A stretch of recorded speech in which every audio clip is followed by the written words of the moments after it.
In many ways, my story started the same as many of you. I found that I enjoyed playing with girls' toys more than I did with boys' toys. With the action figures I was given for my birthday, I much preferred to dress them up in different clothes than play action games with them, much to my mother's dismay. I once asked if I could use her sewing machine to make some dresses for my dolls. She answered with an emphatic no. So, I used a needle and thread to try to make them. After many pricked fingers and screams, I was banned from that as well. When I was about 12, I had to go out shopping for clothes with my mother, Jane, as I was told I was too young to be left indoors alone. For such a long period of time, this became a habit for me to be taken along, so off I trudged begrudgingly. But there was a significant upside as well for me because when we had to go clothes shopping, I would often disappear, leaving my mum to carry on. But my mother always knew where I would be. She would always find me in the girls' section, either looking through the clothes or the shoes. Every time she would ask me the same thing, "John, what are you doing looking in the girls' section of clothes and shoes?" And I would always reply, "I'm just bored, Mum, that's all." Sometimes she would look at me and mumble under her breath, "It must be a phase he is going through." Then giving a huff would shout to me, "Come on then, hurry up, I haven't got all day, you know." Our mom was a hard worker. She held down 2 jobs most of the time, as she had been a single parent for quite a few years now. In fact, since I was born, that was when my father left us for his piece of fluff. So, she worked part-time in a local supermarket and a small cafe, to help ends meet. When she had to go to work, she couldn't afford a childminder as they were so expensive, so I was left alone, never for too long, maybe a couple of hours or so. And I had to promise her that I would not go out anywhere or answer the door to anybody, which was a promise I always kept. But when Mom was working, or we had an inset day from school and I was by myself, then things changed for me. For a long while now, when I was alone, I would raid my mother's clothes drawers. The excitement I felt about dressing up in her clothes would haunt me for days before I could put them on. The thought of what I was going to wear sometimes became too much for me. Yes, I knew it was wrong, but I just loved doing it. The feel of the clothes, the tightness of the bra and girdle, the swish of the dress, it not only felt exquisite, but it also made me feel so happy and satisfied. I had done it many times now, and I so looked forward to it with a great sense of anticipation. I felt that I would go mad if I couldn't do it anymore. I would always lock the front door before I began. Then I would go into my mother's bedroom. First I would go to her top drawer and get a pair of pink frilly panties to put on, tucking my spare bits away. Then I would put on a matching pink frilly padded bra, which gave me a pair of small respectable breasts. As I ran my hands over them, imagined what it would be like to have real breasts. It sent shivers down my spine. I then wriggled into one of her pink pull-on girdles. These gave me a smaller waist. Next came one of the best feelings I have ever experienced, that of rolling a pair of sheer-seam stocking up my legs, and then attaching them to the hanging suspenders from the girdle, making sure the seams were straight. Next came a white full-length petticoat with frills at the top and bottom.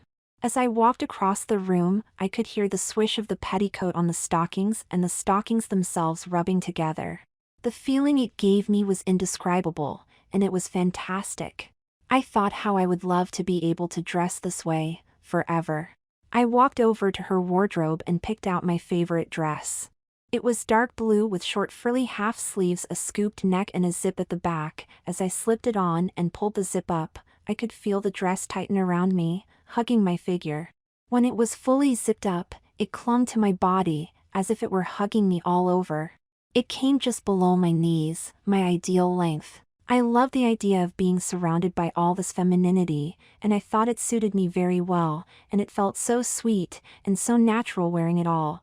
To finish it off, I had found a pair of 3-inch high-heel blue shoes. I was so lucky because Mom and I were practically the same size and everything, so I just slipped them on. I found them very comfortable, even to walk in. They made me shorten my step and gave a small swing to my hips. I wanted to look in the full-length mirror so much, but I wasn't quite finished yet.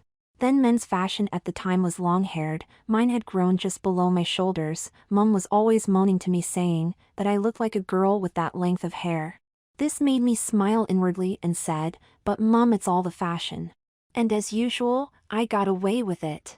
I would brush it through thoroughly, and then I would put it up into a high ponytail with a lovely blue band holding it at the bottom.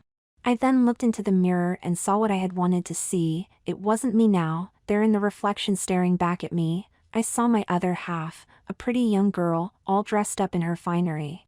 I felt so at home being dressed like this, so feminine, and I was utterly relaxed on how I looked. It was my dream come true. Dressing and looking like a proper girl should. This went on for about a year or two, and then I started widening my visions. I tried putting makeup on.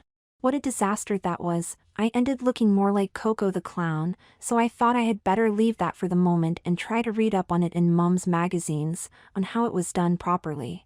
It didn't take me too long to find what shades of eyeshadow went together for my eyes, for a good effect, how to blend my makeup together, what shades of lipstick and nail varnish went with what clothes I would be wearing. There was so much to learn. But a willing learner learns fast. It took me over a month or so before I could apply my makeup quite well, using everything in the right order and not overdoing it. Out of any spare money I got from odd jobs, I would spend on makeup and face and body creams for day and night use. Mum did not notice the creams I used on my face or what they were doing, as she was too tired when she left home to go to work and was too tired when she came home. The complexion of my skin started to change, it became softer, and since I never seemed to have to shave, it emphasized the softness even more. At school the girls noticed more than the boys. The girls would often come over to me and ask, "John, how do you keep your skin and hair looking so good?" They seemed to love the feel of my soft hair and smooth complexion, and my slim figure. One of them asked me straight out, "John, are you gay?" It wouldn't make any difference to us at all. In fact, it would be quite fun, you know, just us girls together. Then they asked, "Do you do a lot of dieting or aerobics to keep your body looking that slim?" It even came to a point where one of the girls, Susie, she was a year above me in school, turned around, looked me straight in the face menacingly and said, "If you were a girl, I would be very jealous of the way you look and take steps about it." And then walked off. I found it all very embarrassing, but deep down quite pleasing to say the least. The years rolled by and I left school. I had not managed to get any qualifications, so I got a job in a small firm delivering parcels around the town. The money was not that good, but it meant I could help pay extra to my mum to help out. Any spare money I had, I spent on clothes, buying a bit at a time, some undies, some skirts, blouses, shoes, etc. It was soon mounting up, and I was having a job keeping it secret from my mother, but I managed to. I was about 21 now and still working for the same delivery firm. I had to deliver a parcel to this particular person one day. I had never delivered there before, so I knocked on the door as I usually would and took a step back, as was polite. It was answered by this tall gorgeous girl. I was so struck by her all I could mumble was, I have a parcel for Lucy Crane. She said nothing for the moment, as she looked me up and down. It was as if she was deep in thought, then smiling she said, "Yes, that's me." She was about 25, 5 feet 10 inches, and had long brown hair, with a curvy sexy figure, and most striking of all, piercing blue eyes. I felt I was hypnotized by those eyes and couldn't take my eyes off of them. I handed her the parcel and we began to talk. We seemed to talk for a very long time at the door of her house, and we talked about everything. I never knew that people could talk so much about nothing, as we did. We just seemed to take an interest in each other. We just seemed to click. She told me her name was Lucy, and she was a dress designer and had her own small business in the town. I told her all about myself. Well, except for a few significant things that I left out, of course, I explained I was from a one-parent family and had a very hard-working mum. After talking for some while, Lucy asked me, "Would you like to go for a coffee sometime?" I mumbled back, "Sure, that would be great. How about tonight?" She smiled and said, "Okay, about 80/C at the local coffee shop. It's called Chander's." Smiling and unable to believe my great fortune, I said, "That's great, see you then." Lucy. From that day on, Lucy and I saw more and more of each other. We seemed to have so much in common. She had left school early because she wanted to be a fashion designer but could not get the qualifications. She needed to go to the university to study. Therefore, she had learned the hard way, by working in a clothes shop that designed wedding dresses, cocktail dresses. She had worked very hard and learned as much as she could. Now several years later she had her own shop and her own small staff. The shop was becoming more and more upmarket, as was her clientele. We saw each other for ages and got very close. She would let us kiss but nothing else. Then one day she said to me, "John, I'm looking for an extraordinary man, and when I find him, he won't know what hit him." Then she just smiled one of her wicked smiles. However, I found that there was only one small niggle I had with Lucy. It never seemed much at the time, but it still was a niggle. She was very assertive. She told me when we were going out what I should wear, then she would order all the meals and wine when we were out. But worst of all, because I was on a low income, I would always be a bit short of money, and she would pay for everything. No discussion, no anything, it was just a fact. As the job I was doing at that time was very low paid and the chances of me earning more were almost non-existent, as the job market around here was very poor, which was very frustrating for me, money-wise. Every time I mentioned about the money, Lucy would always say, "You can pay me back later." How can I do that? I said, "I'm not earning much at the moment." "Oh, I'll find a way. Don't worry, darling," she said, laughing. After a few months more, we fell more deeply in love, or so I thought, and we were married the following year. Again, she organized everything, the wedding, the reception, and what clothes we were going to wear, even down to our honeymoon. I had got so used to it by now I just went along with it all. Things seemed to be going great, our love life was exciting, but she always took the lead, which I did not mind at all, but after a while, I began to feel if I was there for her pleasure only, and that I was just the bit on the side for her. Then her shop really took off, and she was working almost 7 days a week. "The money is flowing in," as she put it. I decided at that time, as work was slowing down and I was doing less and less at work, my money dropping, as well, in fact quite considerably, and now that as Lucy was working long hours, I decided I would do as much around the house as I could, to help her out. I would polish and clean and make the place nice and tidy, just as she liked it. Sometimes I would cook, so that when Lucy came home, there would always be a nice meal on the table for her, and the place would always be clean and tidy. When Lucy came home, she would always bring me a bunch of flowers or something else to say thank you to me for doing all the work. Sometimes she would say, "You make the house look so nice, John, and you cook such beautiful food. I think you should have been my wife, instead of my husband." We both then laughed. I said to her one evening, "You know, Lucy, I have never minded doing all this for you. In fact, I quite enjoy it." This went on for several months at home, and my job gradually started to slow down. Worse still was when a letter came to say the firm was shutting down and thank you for your loyal service. I was devastated. I knew I was only bringing in a token amount, but at least I was bringing in something. I tried desperately to get another job, but because I was unqualified in anything, it became more and more difficult, so as time went on, I got more and more depressed. By now, I was cooking, cleaning, doing the washing and ironing, as well as the shopping. In fact, I was doing everything. Lucy was quite happy with the idea that I was becoming so domesticated. Our roles had started to reverse fully. She was now the breadwinner. Even in the bedroom we only had sex when she wanted it, and I would end up doing more for her sexual-wise than anything I ever did before. She would just finish me off as fast as she could afterwards, and then turn over and go to sleep, just like a man. Sometimes Lucy would invite her girlfriends over from work, generally about 3 or 4 of them, and Lucy would expect me to cook a complete meal for all of them, and then serve it up, as well as clean up all the dinner services and extras after them. I knew our roles were reversed, but I had never treated her the casual way in which she was treating me now. I was never included in their conversation. If I asked, I was told by Lucy, "You wouldn't understand what we are talking about, dear, so you just carry on with what you're doing." Often it would be accompanied by a knowing smile and a slap on my bum. Sometimes the women would say giggling to Lucy, "He is 1 in a million, find Lucy, a man that can do everything a woman can do and do it just as good if not better."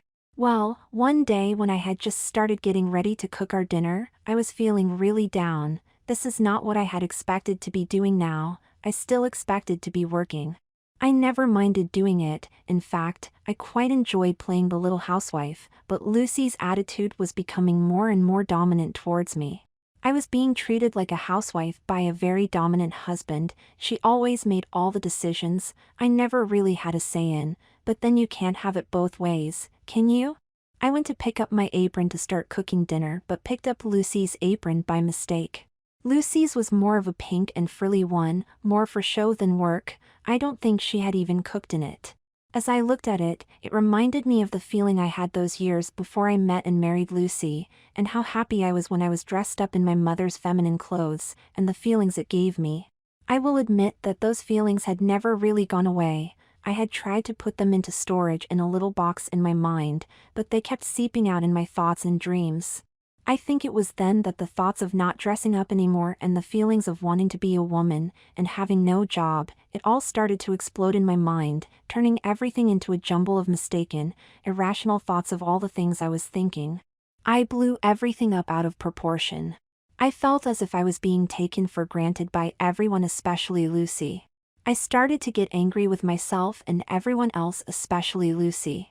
I felt if I was doing nothing but being a housekeeper and a wife to Lucy, not a husband or anything. So, in my warped mind, I thought if she wanted me to do all the work a housekeeper and wife would do, then why shouldn't I dress like one? It was a moment of complete anger and madness. I looked at the time and knew that Lucy was not due home for at least another 2 or 3 hours, as she told me that she was going to work late that night. I convinced myself that this would be a one-off, nothing more, but deep down I knew that if I started, I would carry on, but my mind wasn't thinking straight. I went to her bedroom and looked at where she kept all her underwear. I opened the drawers. Then I hesitated for quite a while, mumbling to myself, I know I shouldn't. What if? Just suppose? Then I said aloud in a temper, damn it, why not? I went to the drawer and took out her red padded wonder bra and a pair of matching red panties, then a red suspender belt and black seam stockings, and a full-length white petticoat. I laid them on the bed and stood looking at them for a long while, imagining what they would look like on me, and how they would feel. Then very slowly I started putting them on. The feeling was intense. The first thing I put on was the wonder bra. It gave me a cleavage, small but a cleavage that was all mine. I clipped the suspender belt around my waist, and tucked the stocking clips under my panties. Then getting hold of the black seam stockings, making sure I didn't ladder them, I slid them gently up my legs, making sure that the seams were straight.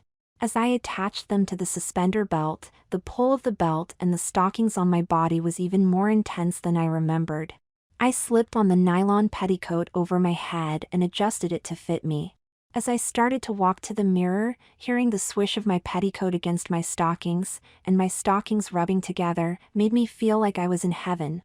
I glided over to her wardrobe and after mulling through her dresses for a few minutes, picked out an old light blue dress, one I knew she hardly ever wore, so it would not be noticeable that it had been worn if she looked for it. That will do me nicely, I purred. Then I found a pair of light blue shoes with a 3-inch heel. Luckily Lucy and I were practically the same size, so I slipped them on my feet, and they felt unbelievable, so comfortable. I went to the mirror, pulled my longish hair into a ponytail and put some frilly bands around it to hold it in place. I looked and felt like a girl. All of those feelings came flooding back. Everything was so comfortable and natural, and it felt wonderful. All my depression seemed to float away. I felt so happy. I stayed like it for a good hour or so. I put her piney on and started to prepare our dinner, walking and bending just like a girl would. It felt so good and natural. Suddenly 2 hours had passed like a flash. Feeling quite despondent, I slowly undressed and put everything back in its place, then I changed into my male clothes and carried on with dinner as usual, but now at least I felt contented. I knew I was beginning to let those feelings resurface again, and it was wonderful. When Lucy came home, she said, "How nice it is to see you so relaxed again, honey. Have you had a good day?" I smiled inwardly and said, "Yes, very good indeed, my love, thank you." Well, after that day things started to progress. In fact, they progressed very fast indeed. As soon as Lucy went off to work, I would give her a half hour or so just in case she had forgotten anything, then go into our bedroom and pick out what I was going to wear that day. I started not only dressing up but putting makeup on, trying my hair in different styles, even wearing some of her jewelry, bracelets, necklaces, and earrings. I would try different combinations of clothes and makeup. I was becoming very proficient in both now. It always felt so good, so comfortable, so me. Afterwards, I would put all her things back as they were so that she would be none the wiser. It was something that I was meticulous about. Moreover, I was not caught, and Lucy was none the wiser, or so I thought. After several months, and many experiences as I think back now, I had started to become overconfident with things. That morning Lucy left for work, as usual, saying to me, "I'm working quite late tonight, dear. I should be home about 10 p.m, okay, be good now." I replied, "That's fine, my love, don't worry, I've got plenty to keep me occupied," smiling to myself. As soon as she was gone, I went straight to our bedroom. We slept in separate beds now. She said it was because she was always working late, and she didn't want to keep disturbing me when she came in, which I could quite see the point of. I went straight to her drawers to see what I could wear today. I found there was a new silver black full-length corset in there with a slightly padded bra, complete with 8 suspenders and a tie-up back. It was one of the old-style back lace-ups corsets, complete with shaped bones to give you a tiny waist. When I examined it, my face lit up. I had not seen it before, so I knew it was a new one she must have just bought. I began to sweat. It was gorgeous, everything I could have desired. Now I had a big problem. Could I resist trying it on or not? Of course, I couldn't. I was that sure that I could replace all of the clothes and underwear, especially the corset, and Lucy would be none the wiser. I had convinced myself with a false sense of security that it would all be fine. So, on it went. First, I pulled it up so that it was in the right place, so my waist and breast would be in the right position. Then I pulled the laces as tight as I could by hand. My waist started getting smaller, then using the door handle to tie the laces to and pulling forward slowly, the corset became tighter and tighter, my waist became smaller and smaller, and as the rest of my body was pushed up, it gave me a lovely pair of breasts. When I could not do them any tighter without passing out, I wrapped them around my waist and tied them off. I kept thinking those breasts are real and they are all mine. Next came the panties. I had learned to tuck by then, so when the panties went on, I was flat as a pancake in front, and there was nothing showing at all. I looked like a real woman would in just her corset and panties.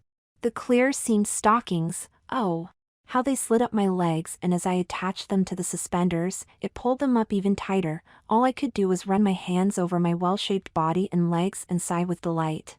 Moreover, as I slipped the petticoat on and heard the swish of the petticoat against my stockings, it felt marvelous. I went to her wardrobe and took out a dark blue top and a fawn skirt that came about 5 inches above my knees. It all fitted me perfectly, showing off my new figure and breasts. I was beginning to feel like a real girl. I was overwhelmed with all the sensations I was feeling. I found a pair of 4-inch slingback shoes. They were perfect, and as I slipped them on over my stockinged feet, I felt gorgeous. I could not stop. I said to myself aloud, "I've gone this far, so why shouldn't I go the whole way now?" It was total madness on my part, absolute madness. Nevertheless, I could not stop. I do not know what was driving me. All you could say was it was the devil inside me. However, out came the makeup, the foundation, contouring, eyeshadow, mascara, eyelash curlers, lipstick gloss, even a bit of blusher. Then the jewelry, a black choker with a small diamond in the middle of it with matching bracelets and earrings, the long dangly type, they all blended together so well. Then I put my hair up in my favorite parted position on the top of my head and lacquered it in place. I now felt a proper girl. I used everything I could think of, even down to a touch of perfume. I went overboard, crazy. I did not have a care in the world. I went to the mirror and admired myself, and I ran my hands over my body, my curves, everything. I knew that I could pass as a girl if I wanted to. It felt so good, so right. At that moment I didn't have a care in the world. I didn't even care if anybody saw me all dressed up. I just didn't care. It was a magical 3 to 4 hours. I stayed like it all day, knowing that I still had a good couple of hours left before Lucy came home. I cleaned, washed the clothes, ironed, hovered and polished, and then I started cooking the dinner for us. I felt that I was on top of the world. I was doing what I always wanted to do. To be me. This was the life I always wanted, and nothing could spoil it for me now. Then the telephone rang, I picked it up, and it was Lucy. I didn't worry because she often phoned to say that she would be even later than she thought she was going to be, or did I have enough extra dinner for a few friends if they came over. Therefore, I was not worried at all. She asked me, "How's it going, sweetie? I hope you haven't been too bored. Have you been working hard?" I noticed her voice was a little on the hard side. "What are you doing now then, anything nice?" I said. "Oh, I'm just cooking dinner for us tonight, nothing much else. It's been a pretty boring day." She replied, "Yes, it smells wonderful, a beef casserole, isn't it?" I froze, and then I panicked. How could she know what I was cooking, or even how it smelt? Then I heard a key in the front door. What was I going to do now? How was I going to explain everything to her? All my resolve went in a flash. My life was over. I started shaking, I could not move a muscle, and I just stood there frozen to the spot. Lucy just strolled in and put her bag down, and looked me up and down, and then very slowly smiled. She strolled over and poured herself a large glass of wine and sat down at the table, still looking at me with that smile on her face. I just stood there. I started to mumble something, saying, "I was sorry, it will never happen again, it was a one-off, I will take it all off immediately, I am so sorry." She looked me straight in the eyes and shouted at me in a thunderous voice, "Liar, you've been doing this for some time now, haven't you?" I just went red in the face, shaking. I tried to deny it, but nothing came out. Speaking more quietly, she said, "I thought when we first met you might have been one of those girly boys, and I so hoped you were. I knew it when I noticed that my things were never in quite the same place as before. I had some suspicions because the way you took to the housework and cooking without a murmur, you were so enjoying it. But just to make sure, I left some things in a precise position for a few mornings, and every night when I came back, they had been moved." She laughed and said, "When you made dinner for the girls, one of them noticed there was some mascara you hadn't removed properly. We all had a good laugh at that when we were at work." She took a sip of wine and said, "That confirmed it for me. I know you've been doing it every day when I have gone to work. Tell me the truth and don't lie to me," she shouted. I just nodded and went very red. I thought I had been so clever putting her things away, that I had been so careful, or so I thought. She was still almost shouting at me, as she took out her mobile and started taking pictures of me, and lots of pictures. Then she said in a most calm and frightening voice, "So, you want to be a girl then, and dress up in all your girly clothes. I knew when I met you first what you were, just the person I wanted. Did you like the corset I left you? You're wearing it now, I see, and it does give you a good figure, and I see it gives you tits, just like a real girl. I'm so pleased. And were all the other clothes I left you okay as well? I knew you'd find them. I bet you are even wearing a Tampax or a sanitary towel, just like a real girl as well." "No, of course, I'm not," I answered. "Why not?" she replied. "You look like a girl, and you're acting like one, you're even blushing like one. And that is so sweet. But if I were you, I would start to wear one or the other from now on, because we don't know when your period might begin, do we?" I just stood there feeling more and weaker at the knees. Then she added in her normal tone of voice, "And you weren't much use in bed as a man anyway, but you were useful now and again. I think you being a girl would suit us both much better, and I'm really looking forward to that." This had its effect it meant to have, and I started to cry. She talked to me in a soothing voice. "Don't cry," she said, "it will ruin your entire makeup, and you don't want that, do you? Just get a tissue and just dab it around your eyes to take the tears away." I did as I was told. Then smiling she said, "That's a good girl." She was not shouting anymore, it was like a schoolteacher talking to her pupil. I could not say or do anything, I was scared of what was going to happen to me. "Okay," she said, smiling one of those nasty smiles of hers, "I will tell you now what has been happening to you over the last few months. When you make our tea in the morning, I have been slipping in some female hormone pills. Haven't you noticed how soft your skin is, or how your tits have got bigger as your dick has even got smaller than normal, and how you enjoy doing more feminine things, even your voice has got softer. I made some of these decisions when I met you the first time. I thought what a beautiful, pretty girl you would make, and how I could do with an excellent female companion and lover as well as a very good maid. I mean, what is a man suitable for? Any woman can do what a man can do, and do it better, and they are just so coarse anyway. Then, when I realized what you were doing when I was at work, and how house-proud you were becoming, I realized that it was time you started to become who you should have been. A proper girl as well as my maid, then you can stay dressed all the time. And just in case you even think about not doing what I say, I have proof of what you do, she said, waving her camera at me. I'm certain everybody would love to see you all dressed up in your finery. She smiled that smile again, like the cat that got the cream. So where do we go from here then? She said as she looked at me thoughtfully. Then she began. I began to shake. First you can finish off cooking my dinner and wait by the table and I will tell you what's going to happen, is that clear? She said this in a very stern and commanding voice. I nodded, and started to move saying that I would go and change back into my normal clothes before I carried on with the dinner if that's all right. She stopped me in my tracks and said, "Don't you dare bother changing, I like your new look, and I'm sure you will soon get used to dressing like it. I mean, as from now that's all you're going to be wearing, then you can really become one of us girls, full-time. I think you would like that, being a girl full-time, wouldn't you? I mean having to wear bras and girdles and stockings, not forgetting everything, and I mean everything has to wear." She paused for a moment and looking straight at me said, "And while you're finishing clearing up my dinner, I will be upstairs collecting all of you male clothes in black bags so that they can be taken to the tip. I mean, why would a girl need men's clothes? Anyway, we must go shopping tomorrow morning to get you your new clothes. I mean, you will have to buy everything a girl needs or wants.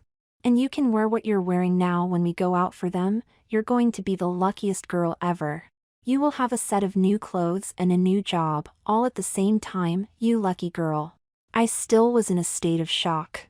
She thought for a minute and said, "I think tomorrow night, I will have some of my girlfriends over and you can cook us all a nice meal, and you can wear your sweet new maid's uniform I am going to buy you. I can even introduce you to them, as my new maid and housekeeper. How does that sound?" I could not say a word. Lucy looked me up and down. "Oh, by the way, I can't call you by a man's name now, can I? That would be silly because you're not a man anymore, are you? So, I think I will call you Pansy. I think that will suit you well. Don't you think so, Pansy?" I was stunned and speechless. "And by the way, to help earn your keep here, you will be starting to work for me in my office as my part-time secretary, 3 days a week, but that will be in a few weeks though. You will be doing this as well as looking after the house, is that clear, Pansy?" Pansy. "And we must do something more feminine about your hair. I think you should be a blonde as well, so it's the hairdresser's tomorrow for you." I tried to think, but my mind was spinning around. "And by the way, your surgeon's appointment is for 3 weeks' time on a Tuesday morning. It's to discuss with me what I want to be done to you next." I thought of breasts, shall we say a D cup or maybe even a double D, I'm not sure yet. "Then we'll see about your other useless things that can be removed. Then you really will be my girly maid and companion just like you always wanted to be, isn't that right, Pansy? We can have so much fun together as girls and you will be what you have always dreamt of, a lovely maid." This was not what I expected at all, and it was not what I really wanted. On the other hand, was it? All I could think of to say was, "Yes, ma'am." The Changing of My Life. 2 by Samantha White. Samantha.w@cutie.com. 3 long weeks had passed now. My room, which was now upstairs in what used to be the box room, had been painted in a pretty pink with a flower pattern all over it. My single bed had a single pink sheet and matching pink duvet, even my carpet was pink. On the front of my door was a sign saying Pansy's room. I felt I was being encased in pink. I had no men's clothes, shoes or underpants at all. Everything male had been disposed of. There was nothing of John left anywhere. Even the photos with John in had gone. It was as if I had vanished. Lucy had meant what she said. I was totally hairless everywhere. My eyebrows had been plucked, so they were now thin and were high-arched. Lucy had bought me a set of stick-on B-cup breasts, which she had fixed on with a type of super medical glue, which made them impossible for me to remove. My wardrobe consisted of 2 maids' uniforms, 2 or 3 short skirts of different colors and styles from pleated to a long pencil skirt that was so tight I could just about walk in it, using very short steps only. Lucy loved seeing me in this, as it showed off the wiggle in my bum and my developing curves. I also had blouses with long or short sleeves, some with puffed up shoulders, and some with just straps. Again, they were all matching colors and made with a quite see-through material, to the extent that you could always see what underclothes I was wearing. My dressing table drawers had all different compartments in them. Some had all my frilly panties in, and another held my matching bras. I had uplift ones, half cup, full cup, and my most hated one of all were a pair made of a very stiff material and made my false breasts stick out like a pair of bullets, just like Madonna ones. They were so uncomfortable to wear as well as very embarrassing. My panties were all very full and frilly, which pushed any of the skirts I wore out. This let people know that I was wearing very full frilly panties under my skirt. Also, I had several thongs, which I hated as well as they felt they were cutting me in two. I also had 2 lace-up corsets, which were under and over bust ones, all fully boned. Of course, this gave me a tiny waist when Lucy tightened them, and she got great pleasure making me squirm as she pulled them tighter and tighter until I thought I was going to pass out. Both of the corsets had frills at the top and bottoms, plus 8 suspenders. She would say, "Now Pansy, we girls have to go through a lot of pain to look beautiful." I also had short petticoats, long petticoats, again all with lots of frills on them. All my nighties were either short tops and panties or long flouncy ones with matching silk dressing gowns and fluffy slip-on slippers. It was as if she was going out of her way to try to erase John from my mind, by saturating it with all feminine things of Pansy's. Even my 4 pairs of shoes were between 3 and 5-inch stilettos, with a strap around the ankles so they could not come off. I could no longer take longer strides, and without my heels on, the tendons at the back of my legs hurt as always wearing such high heels all the time. They were beginning to shorten. As my own hair was already quite long and now blonde, at night Lucy would make me wear the old-style curlers to keep my hair curly and bouncy, she said. These gave me many sleepless nights until I got used to them. I had pleaded once or twice with my wife Lucy not to do this to me, but she would just laugh at me saying, "What's up, Pansy? I thought you liked dressing and playing the woman. Now's your chance to become a real one, and you look so adorable as a woman. I could almost eat you up myself." Then she would go off giggling. That evening she had her friends come around again for dinner. Also, I'm sure it was also to show me off to them. I was dressed in my maid's uniform with a low neckline and my corset which pushed my breasts right out, showing them off to everybody, plus wearing my black stockings, panties, and of course my 5-inch heeled stilettos, which made me take very short steps and have to bend from the waist, which showed off my panties and stockings. I had cooked them all lovely small appetizers, then a full dinner and iced desserts. I thought that would please them. How wrong I was. When they first came in, I curtsied to them all. They looked me up and down very carefully and said to Lucy, "Well, she's starting to look more of a woman. Have you started her on her hormones yet? And she still needs to fill out quite a bit on top, and her hips are a little small as well. She won't be any good for bearing children yet, will she?" They all began to laugh. Another one of her friends, Pamela, said, "Oh, I do like how her breasts stick out though. It makes her look like a good time tart. I wonder what she charges." They all fell about laughing. All through dinner I was totally ignored. It was wonderful, but I was finding wearing those heels, and that very tight corset was making it harder and harder for me to walk and bend. The women noticed this and had me fetching and bending down for things as much as they could. After dinner and quite a few large drinks later, which I had to serve, of course, the subject got around to me. Jill, Lucy's friend, called me over saying, "Pansy, come here, quickly now, girl." Jill said, smiling and looking at Lucy. "Well, how far are you going to go with her? All the way, I hope. You never know, she might make some man a lovely subdued domesticated wife. I think she would look lovely in a nice bridal gown and veil, and as for her wedding night, well, we know she's a virgin, and that would be very interesting to hear all about her first encounter with a man and his thing. What do you think, girls?" she said. They roared with laughter. Comments about me were coming out thick and fast. All I could do was smile and ignore them, but underneath it all, I was shaking like a leaf. After everything had calmed down a bit, they asked what was going to happen to me afterwards. Lucy said, "Well, I don't know yet. If she turns out well here and at her new job, she starts that next week. I might even consider booking her out to other people for their parties.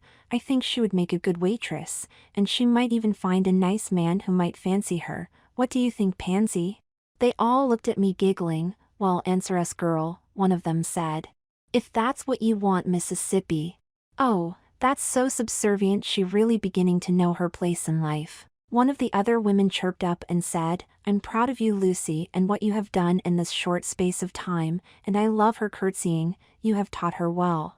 The subject changed after that, and they started talking about someone else, much to my delight. After the party was over and I had cleaned everything up, Lucy called me into the lounge where she was sitting behind her desks. I had to stand in front of her, then curtsy and wait for her to speak to me first. Lucy or Miss said, "Tomorrow, Pansy, I am taking you to the hairdresser's to have your hair and nails done." Then to one of my doctor friends, "We have known each other a long time, and he owes me a few favors." My heart started to beat faster and faster, more with fear, as I had not been out of the house dressed, let alone going to see her doctor friends.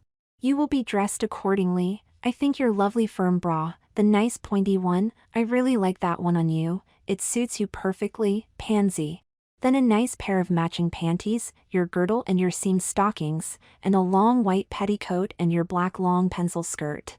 To finish it off, I think a nice puffy white blouse, that will complement your skirt, and your 4-inch heels with the ankle strap, plus full makeup of course, but just put your hair in a ponytail so the hairdresser can see what she can do with it." I was dreading the following morning already. The following day, I was all dressed up and waiting in the lounge for Ma'am. As she came and I curtsied, as usual. It was becoming so automatic now to me. "Good girl, Pansy, you're learning really well now. Are you ready? Good, off we go. It's going to be such an exciting day for you." I replied, "Yes, ma'am." Our first stop was the hairdresser's. She ushered me in. I did not know what to do, and everybody seemed to be looking at me. Lucy went up to the hairdresser. Kate was the name on her badge pinned on her top. "Hello, Kate," said Lucy. "I'm so glad you could fit Pansy in for me. She's been dying to have her hair done, and she wants it more feminine than that old man's haircut she used to have." I blushed. Lucy carried on. "I want it dyed a nice striking bottle blonde and cut into the most feminine style you can do. Also, I want her fingernails done, and a pedicure as well, the complete works." "Pedicure as well," said Kate. "And what color would you like, Pansy?" Lucy replied before I could say anything. "I think a nice bright pink all around, please, Kate. It will be about 3 hours. Is there anything else you would like us to do for her? How about some nice piercings in her ears? You get much more variety than clip-on ones. Would you like to look?" Kate replied. Lucy looked and picked some out for me. 3.5 hours later I emerged from the shop. I was now bottle blonde, and my hair was nothing but curls and ringlets. My nails and toes were shaped and colored bright red, and I had 3 piercings in each ear, 2 gold studs with a stone in the middle, and on each lobe a 3-inch gold hooped earring inserted. As I passed a shop window, looked in, all I saw was Pansy. I now looked a woman altogether. I almost cried. Gone forever was John, the man, now there was only Pansy the woman. Our next stop was at Lucy's friend, her private Dr. Peter Young. We were taken straight in. Dr. Young greeted us. The first thing he said was to me, "Ah, this must be Pansy. You've told me all about Lucy. She's very pretty, and you've done a fantastic job on her." "Thank you," said Lucy, smiling. I was told to sit in the chair, and I just sat there not knowing what was going on. I think I was in shock at what had already happened that day. I didn't realize worse was to follow. I was told to strip to the waist and to remove my bra. Then the doctor examined my chest and false breasts. He poked and prodded all around. He turned to Lucy and asked, "Is she still on the high dosage of hormones I gave you?" Lucy nodded her head. "Good, that means I can increase the strength some more. I think that you are going to have to remove those prosthetic breasts soon, as her real breasts are getting squashed up a bit." I felt so embarrassed for a man to see me like this, let alone talk about my body. Then I realized what I had just said. A man? I was a man, or was I? The line was beginning to blur very quickly to me. The doctor turned to Lucy looking at his book and said, well, I can fit her in next Tuesday morning, she will be in as a day case. So, Lucy, what size were you thinking of for her? Well, she wears a 34B cup at the moment, so I was thinking about a 36D cup or a double D, that would really make her stand out. What do you think, Peter? Lucy said, if it were up to me I would say a double D, that would make her really stand out from the crowd. They both smiled at each other, as they both agreed. Well, Pansy, by this time next week you will have you own 36 double D breasts, no need for falsies anymore, these will be all yours. Lucy looked straight at me and smiled, saying, well, come next Tuesday, Pansy, you will be halfway to being a real woman. You must be really excited, are you, Pansy? I just replied, yes, ma'am. Then I think when we're done with your breasts, we should organize downstairs as soon as possible, and then you can be a real full-time looking woman. I'm so excited for you, Pansy. Right, thank the doctor, and then we can go home. There is still a lot of cleaning for you to do yet, and we must not get too excited and forget our place, must we? I replied, no, ma'am. The following Monday afternoon, ma'am called me over. Pansy, tonight is something special, so I want you to look your best. Then walking around me, I could see she was in deep thought when she suddenly, tonight you will wear your white basque and matching panties, with your seamed stockings, your small white half-slip petticoat, with a tight white blouse to show off your new breast, the one which does up at the back and has diagonal stripes on it. Your skirt will be of the same material but with horizontal stripes on, to show your new figure off. Your shoes will be, she paused there before saying, I know, 4-inch lace-up sandals, laced up to your ankles. I think that will make an excellent impression. Don't you think, Pansy? That night ma'am had her friends around, there were 6 of them, all women. She told me it was going to be a special occasion, just for me. So, I had to put together a lot of finger foods and nibbles for everyone, laying them all out on the tables. I was getting anxious about this surprise for me, but ma'am told me not to worry, as it was going to be a pleasant surprise. However, be sure you're ready by 6:00, not a minute later. Do you understand, Pansy? I replied, yes, ma'am. What was happening?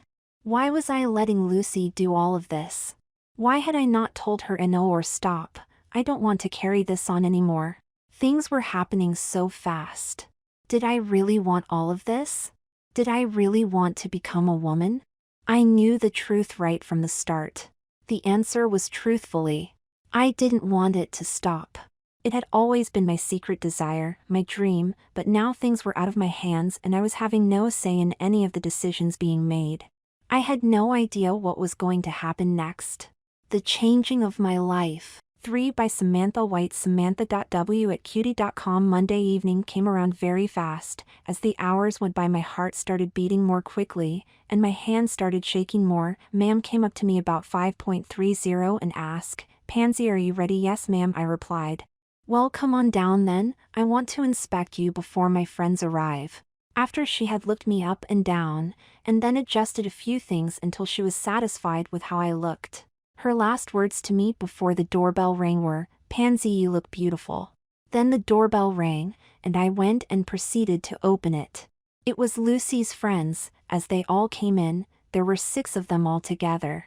And they all looked at me and smiled, saying things like, well, Pansy, tomorrow is your big day. Are you looking forward to it? And, you will make a beautiful woman, or a maid, or both, or even a wife. You never know your luck, do you? They all seemed as happy as ma'am was.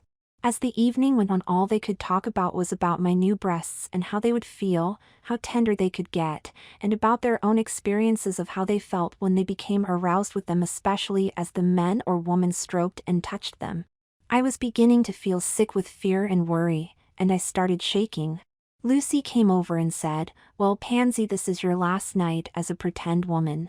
As from tomorrow, you will start to experience what a real woman feels when you have to wear a bra all the time and have the men ogle at them. In the next few weeks, you will be a complete woman, in every way, and you will know how it feels to be an attractive woman as well as my maid. You will have to do everything a woman has to do, whether you want to or not. There will be no turning back now. By tomorrow night you will start to join the woman's club as a woman. But don't forget there is still a long way to go in your training as a maid and my companion. That may take months or even years if we're lucky." She gave me a wry smile after saying this. "Well, are you excited as I am?" she asked. All I could do was stand there and smile a stupid smile, thinking about all the new things I was going to have to learn about being a woman and pleasing ma'am. The next morning arrived after a very disturbed night for me. I wore as ma'am requested, gray blouse and a flowered skirt and panties. Ma'am had taken off my false breast and I wasn't allowed to wear a bra or stockings. It felt if I was going out there naked, all I had to take was a clean pair of panties and my support bra. When we arrived at the private hospital of Dr. Young, we had to wait in a small area with some other woman, obviously waiting for breast enlargement or reduction as well. I was called within 20 minutes, ma'am, and I got up and were taken to a cubicle, where I was told to strip right down and to put this gown and panties on. Dr. Young came in all smiles and said, "Well, Pansy, this is the first of your 2 changes which will make you a new person. Are you ready?" Shaking, I nodded my head. "Okay then, the nurse here will get you on the trolley and the porter will wheel you down to the theater. You will be given an anesthetic, so you won't know anything about it. Have you brought your support bra with you in your new size?" I replied, "Yes, sir." "Good then, let's get this done for you." The next thing I remember was waking up in the hospital bed feeling as if there was a weight on my chest. Ma'am and Dr. Young were there, and they were both smiling. The doctor said to me, "Well, Pansy, it went better than I expected. You are now the owner of a pair of double D breasts. Would you like to come to the mirror and see them for the first time?" I nodded and said, "Yes please, Dr. Young." As they helped me out of the bed, the first thing I felt was how heavy they were, and how they threw off my balance. Ma'am laughed and said, "That, Pansy, is something you are going to have to adjust to." As I walked over to the mirror, I also found they moved as I did, not like my old stick-on ones. These moved with every movement of my body. At the mirror the doctor opened my gown. As I looked into my reflection, I was dumbstruck. I had real large breasts. I felt them and held one in my hand. I was wearing a support bra though, but I just couldn't get over the sensation of having real breasts. I started to cry. Ma'am said, "Are you all right, Pansy?" I looked at her and said, "Ma'am, I'm crying with happiness." I had to stay in the hospital for about another 4 hours. Then his nurse came in and told me that I could leave as soon as I wanted. Then she gave me a list of things I could or could not do for the next 48 hours, also what exercises I should do to help my new breasts settle down, and what creams I should use morning and night to help my skin stretch to its new size. "Well, my girl," said ma'am, "we are now the proud owner of a beautiful pair of breasts. We will have to make sure that they are seen by everyone, especially the boys. They will love them." Ma'am then licked her lips in quite a sexy way. I was a bit shocked when she did that. As we went home, I could feel my breasts jiggling about every step I took. I also found with heels that I had to stand up straighter than usual to keep my center of balance in a straight line. I was loving it as I walked along, feeling my new breasts moving about, and as my hips had grown as well, what I saw was a lovely shaped woman with ample breasts. It was about 3 days later that ma'am made me go back to wearing my basques again. As she pulled the laces tighter and tighter, which she loved to do, she could see my breasts spilling out of their cups. After she had tied my laces behind, she ran her hands over my breasts, gently rubbing and squeezing them. I was stunned, but the feelings I was getting from my breasts started becoming intense. I started breathing in shorter breaths and my legs began to feel like jelly. Ma'am then stopped. With a big smile on her face she said, "Well, Pansy, I think we are going to have a lot of fun with them, later on of course." The next few weeks or so carried on as normal, cooking and cleaning, and making sure ma'am had everything she wanted.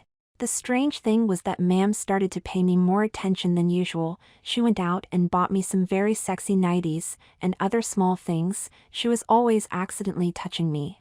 She even bought me some flowers. I will say I found it rather flirtatious in a nice way. It was only a month or so afterwards that ma'am again called me into her office. I curtsied as I came in. This time she asked me to sit in one of the chairs. This took me by surprise. She laughed and said, "Now Pansy, the time has come for you to make the ultimate sacrifice. By that I mean to make you a complete woman down below. I have thought long and hard over this, and I have decided against all advice from my friends, to ask you whether you would like it done. I am giving you this one and only choice. Whatever the outcome, you still will remain my maid and companion, even if you decide not to become one of us real woman. Do you understand what I am asking you? I replied, yes ma'am, I do. If it pleases ma'am, I would like to ask one question if I may. Of course, she replied. What would ma'am like me to do? She said, no, it is your decision, Pansy. Again, I asked the same question. This time she said, to be honest, Pansy, I would love you to become a full woman. As you might have noticed, I have started having feelings for you, and I would love to carry them on female to female. Without hesitation I replied, then ma'am, I would love to have the full operation done as soon as possible. She came over and gave me a long passionate kiss and said, I will arrange it all for next week. I just replied with a smile, yes ma'am. Next week could not come quick enough for either of us. I was taken into hospital at 9 in the morning. I came out of the theater at 5:20 in the afternoon. As I came around, ma'am was there holding my hand. The surgeon, Dr. Pierce, examined me and said, well, Ms. Pansy, everything went according to plan. I am very pleased to say that if you give yourself 4 weeks and carry on with the exercises and your vaginal dilators, your body will be ready to perform any sex acts you wish. I was crying with happiness, with excitement, with my new life. We had a wonderful wedding. I wore white, and ma'am wore a pale pink dress with a white top, and as I was the bride, I carried the bouquet.